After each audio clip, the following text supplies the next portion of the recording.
A special thank you to each of our subscribers who make this channel possible. Here's today's story.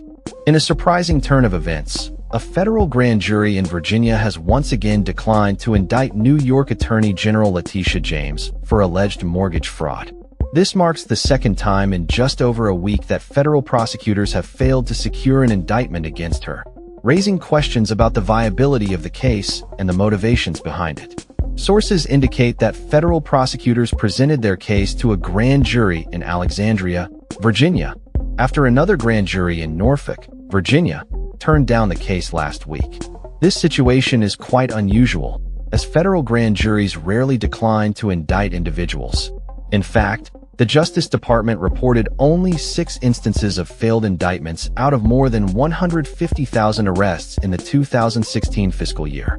The charges against James stem from accusations that she misled a bank to obtain favorable loan terms on a home mortgage. Specifically, prosecutors allege that James falsely claimed that a property she purchased in 2020 would serve as her second home, while in reality, she was using it as a rental and investment property. This misrepresentation allegedly allowed her to save thousands of dollars by securing a lower interest rate.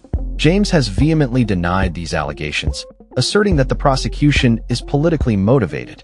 The backdrop of this case is steeped in controversy, particularly given James's history with former President Donald Trump. In 2022, James sued Trump and his company for allegedly misstating the value of his real estate to secure better lending and insurance terms, leading to a judge finding Trump and his organization liable for hundreds of millions of dollars. Earlier this year, an appellate court overturned the financial judgment but divided on the merits of the case, leaving the door open for further legal battles.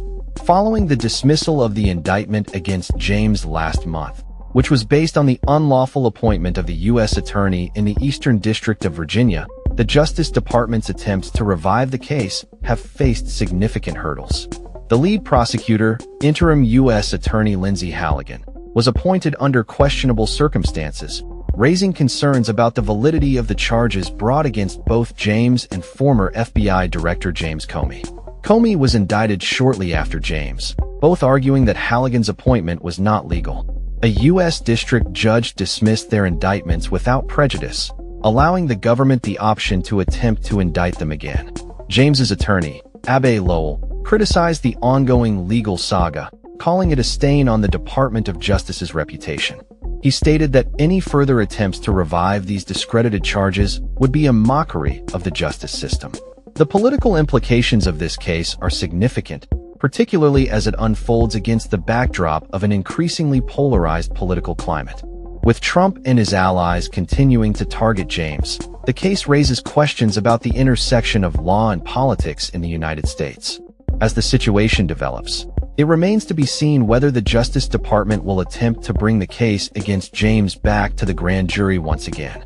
For now, the repeated failures to secure an indictment highlight the challenges faced by federal prosecutors in what many view as a politically charged prosecution. That's all for this story. We upload videos every day covering many different subjects, so hit that subscribe button to stay informed. Thanks for watching.